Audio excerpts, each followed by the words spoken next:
Madam మాకు IVF చేసేటప్పుడు ఏమేమి ఇంజెక్షన్స్ ఇస్తారు?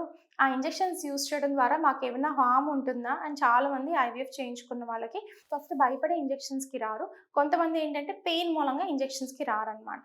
జనరల్లీ ఐవీఎఫ్ అనేది మీరు గుర్తుపెట్టుకోవాల్సింది ఇదివరకు కాలంలా కాదు. చిన్న వెరీ పెయిన్‌లెస్ ఇంజెక్షన్స్ అనేవి మాత్రమే పేషెంట్స్‌కి ప్రొవైడ్ చేయడం అనేది జరుగుతుంది. ఈ పెయిన్‌లెస్ ఇంజెక్షన్స్ తల్లి గర్భసంచి దగ్గర ఏదైతే అంటే అబ్డామినల్‌కి ఇంజెక్షన్స్ అనేవి ఇస్తామనమాట.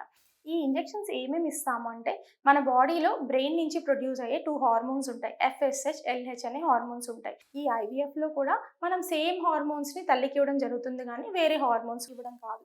ఈ హార్మోన్స్ మూలంగా మనకొచ్చే ప్రాబ్లమ్స్ అంటూ ఏమి ఉండవు. అంటే మన బాడీలో ఆల్రెడీ ఉండే హార్మోనే కాబట్టి కొంచెం ఎక్కువ మోతాదులో ఇస్తున్నాం కాబట్టి మన అండాశయంలో ఎగ్స్ ఏవైతే ఉన్నాయో అవి కొంచెం ఎక్కువ సైజెస్ పెరుగుతాయన్నమాట. సో, ఇవి మనం బయటకి తీసుకొని ఎక్కువ ఎంబ్రియోస్‌ని ఫార్మ్ చేయడానికి ఐవీఎఫ్ ట్రై చేస్తుంది కాబట్టి ఎక్కువ మోతాదులో ఇంజెక్షన్స్ ఇవ్వడం అనేది జరుగుతుంది. ఈ ఇంజెక్షన్స్ ఏవైతే ఉన్నాయో జనరల్లీ వాటికి 24 అవర్స్ నుంచి 48 అవర్స్ తర్వాత మన బాడీ బ్లడ్‌లో నుంచి బయటికెళ్ళిపోయే తత్వం అనేది ఉంటుందన్నమాట. సో, కాన్స్టెంట్‌గా హార్మోన్స్ కూడా మన బాడీలో ఏమి ఉండవు. సో, ఈ హార్మోన్స్ మూలంగా గానీ, హార్మోన్ ఇంజెక్షన్స్ మూలంగా గానీ కాంప్లికేషన్స్ వచ్చే అవకాశం అనేది పేషెంట్‌కి అసలు ఉండవనే చెప్పాలి.